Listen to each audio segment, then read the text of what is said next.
Jean will be our last speaker before we break for dinner between 6 and 7. Some more petitions turned up from them to add to the ones we gave you last time. Okay. 400 and some more. 6,000 plus now. I'd like to acknowledge that we are on unceded Coast Salish territory of the Squamish, Musqueam, and Tsleil-Waututh. And thank them for allowing us to be here. I support the Low-Income Caucus and the things they would like to see in the plan, including an Aboriginal Healing and Wellness Center. I wanted to talk about how a definition can displace a community. When we had our first few meetings, the city manager was there, and she said it was important to get a definition of social housing that recognized that people in the downtown Eastside have very low incomes. And during the LAP process, when the Pantages condo proposal was happening, and it had to have 20% social housing, we demanded that 100% of that 20% would be at welfare rate. And the manager relented and said, well, okay, you can have 50% at welfare rate. And so that's where that stands. And as the LAP went on, the low-income members kept saying, we want a definition that doesn't exclude low-income people. We waited and waited, and I think it was last week that we got Appendix N. And I don't know if I still know what Appendix N means, and I don't know if any of you know. Appendix N, I think, means that legally no social housing units have to be at welfare rate. Abby will correct me if I'm wrong. Appendix N makes it look like this council is building social housing for the poor, but Appendix N won't do that. The housing built according to Appendix N, which is referred to in several places in the document, could end up like the Olympic Village housing, owned by a government or nonprofit, but rented by middle-income people. Appendix N won't be SRO replacement housing, or at least not much of it. Ironically, all the criticism of the plan from the right is saying that there's too much social housing, when in fact the social housing that you're talking about is not for people who are poor. To solve this problem, Appendix N should be amended as follows, and this is in the proposed amendments that Tamara gave you on Wednesday. It should say, for the purpose of the Downtown Eastside Local Area Plan, social housing is non-market housing owned and run by a government and nonprofit body and accessible to those living on the lowest incomes, including basic social assistance shelter rate or 1/3 of the basic old age pension rate. And I hope one of you will make that amendment.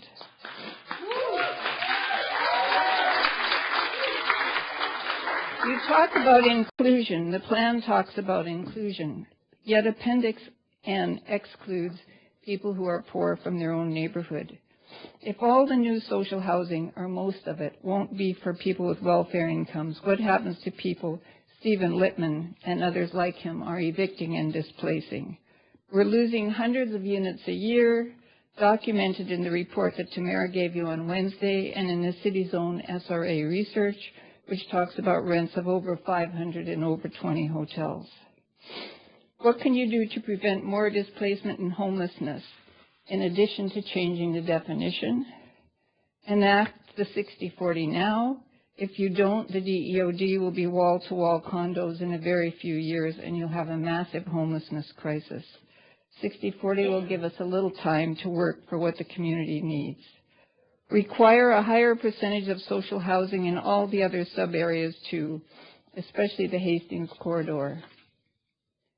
Don't give one incentive to any hotel owner, heritage or not, unless there is a guarantee of shelter rate rents.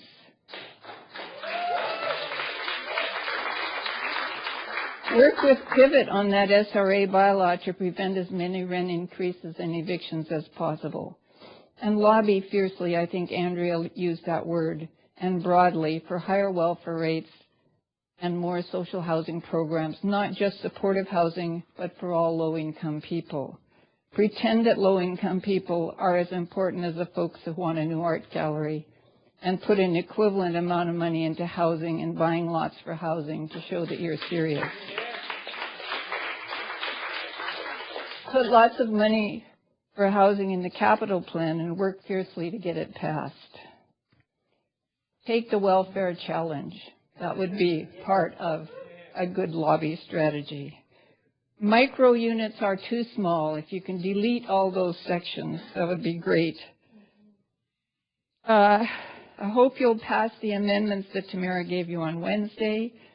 If you don't pass the 60-40 and start treating housing and poverty as a real crisis, I'm afraid that in 71 years, this council of this day will be having to make an apology to the low-income and vulnerable people, similar to the one that you gave the Japanese people last year. Swanson, I'm out of town. Your time, but you do have some questions from Councillor Reimer, and then you have some questions from Councillor Carr as well. Okay. So, Councillor Reimer? Chairperson, I tend to agree with you on appendix and Ms. Swanson. I think, well, I am going to ask staff to clarify when we get to the next question and answer section on why there's what the ambiguity is in there is, and it is my intention to bring an amendment. It's not nearly as simple as looking through the plan and all the proposed bylaws. It's not quite as simple as Pivot might have led you to believe, but it is my intent. I'm still working out the... I invented that part about Pivot. They didn't. Okay. Means yeah, I don't want a loophole in some guideline or related document that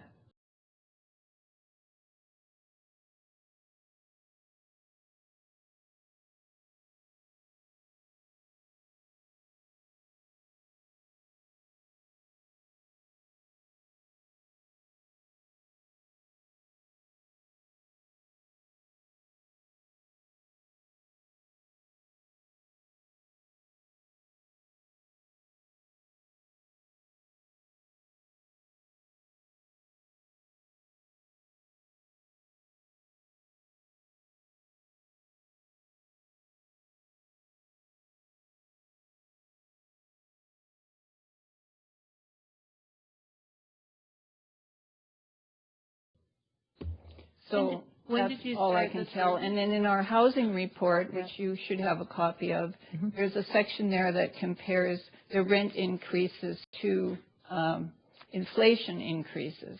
And of course, the rent increases are way, way higher than the inflation increases. As are the land value increases. So you've been doing the survey since 2009, 2008? Okay, so that's probably the best data we're going to get on it. So I can go back to the 2008 property values and correlate that escalation, I think, is probably the easiest way to do it. Okay, that's helpful. Thank you very much. Thank you. Okay, next is Councillor Carr. Yes, thanks. Thanks, Mr. Chair. Thank you very much for all your work and for being here to speak. My first question is about the change in definition. Appendix N. Appendix N isn't the only definition. There is another definition which talks about, in the document, which talks about 1/3, social housing being 1/3 at shelter rates, 1/3 at Hills rates, or Hills housing, and 1/3 at affordable market rental. So can you explain to me what the problem would be, for example, around including Hill, the, housing income limit rate in this? First of all, that's the definition on page 94. It's right. target.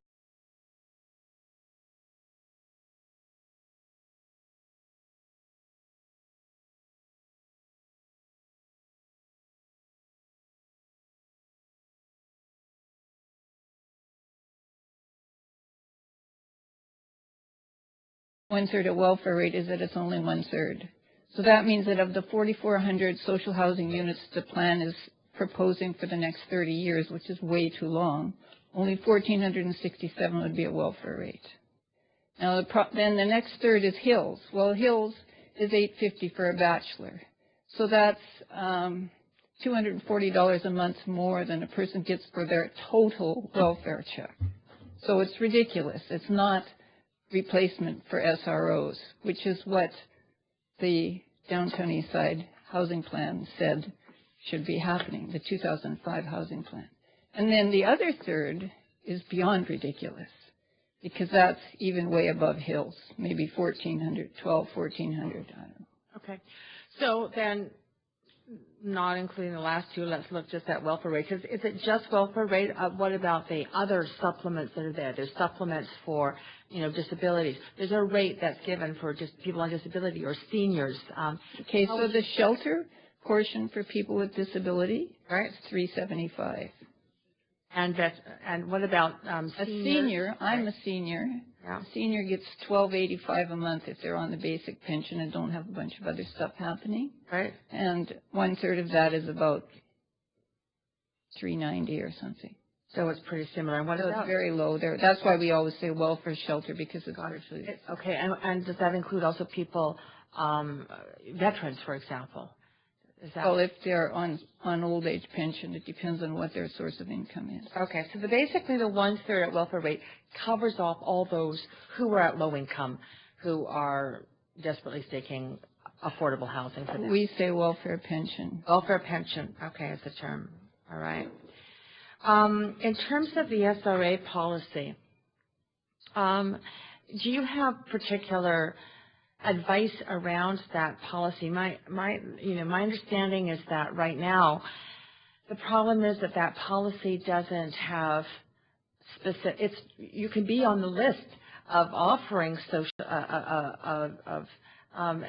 SROs, and it's not the price for the room that determines that. You sort of are on a list as a building that supplies it, and the price of the unit is not a determinant. So a determinant of what? Of being a building that, or having the room be listed because the building is listed as an. BC housing buildings. We had a meeting with Shane Rams and we asked them this: do you discriminate against people on welfare? And say, no, you can't come into our building if you're on welfare. Right. And they say, no, our buildings are for people on welfare. And we have some people in there who have higher incomes too. But you're not excluded from our building because your income is too low, right? So that's what we're saying here is we want all the social housing that's talked about in the plan to be accessible to low-income people, people on welfare, like the old definition of social housing was. You could get in. You could pay 30% of your income. If you got a job, your rent would go up. Right. And that's the way it was. Okay, so so the definition of single-room accommodation should also be the definition should be places that rent rooms at the shelter welfare rate. So is that right? We're saying that the definition of social housing should mean that it has to rent at welfare rate, and also for it would be great if that was the definition of single-room accommodation. And in particular, there's a lot of stuff in the plan that talks about the city giving incentives for upgrading of SROs. And the problem is, if you give an incentive to upgrade an SRO, put a kitchen and a bathroom in, you're probably combining 2 rooms, so you're reducing the total number of SROs with probably no place for the people to go, and then the rents are going to go up. So what are you going to do to keep the rents low? Well, the city says there's a target there too, but it's a target, right? It's not carved in stone. And the target is 1/3, again, at welfare rate, 1/3 at the average SRO rate, and 1/3 whatever. So you're reducing the number of units, then you're gentrifying. Basically, it's a gentrification policy. The other thing that I think is really important for the council to know is that one of the purposes of the LAP was supposed to be to implement the 2005 Downtown Eastside Housing Plan. And the housing plan wanted 5,000 units of social housing to replace the SROs. So this plan has about 1,467. The housing plan called for the city to buy 1 lot a year. This plan calls for the city to use 3 lots it already owns over 30 years. The housing plan calls for a rate of change of 1 market unit for every social housing unit. That was back in the day when low-income people could afford social housing. This plan proposes 10 mostly market unaffordable units for every 1 unit affordable to low-income people. The housing plan calls for the DEOD to be the place where most new SRO replacements are built. And if the targets in this plan are met, only 1/5 of the new housing in the DEOD will be SRO replacement housing. The housing plan said the downtown Eastside would be a predominantly low-income area, and after 30 years of this plan, it will be a predominantly middle-income area. Thank you. So think about Thank you, Ms. whether or Swanson. not that goal in the LAP is actually being met. There was one goal in the housing plan that is being met, and that was the goal of encouraging market housing. Thank you, That's Councillor one. Carr. That's your time. And Ms. Swanson? Ms. Swanson? Ms. Swanson, just one question for you. Ms. Swanson? Ms. Swanson, just one last question for you.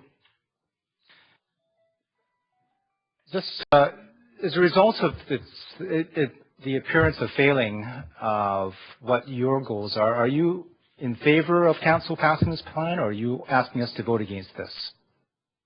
We're saying vote for the 60/40, amend it to improve so that the definition of social housing includes people on welfare, and there's some other amendments in the package that Tamara gave you. Make sure that if you give any incentives for SRO renovations, that there's no rent increases. Right. Thank you.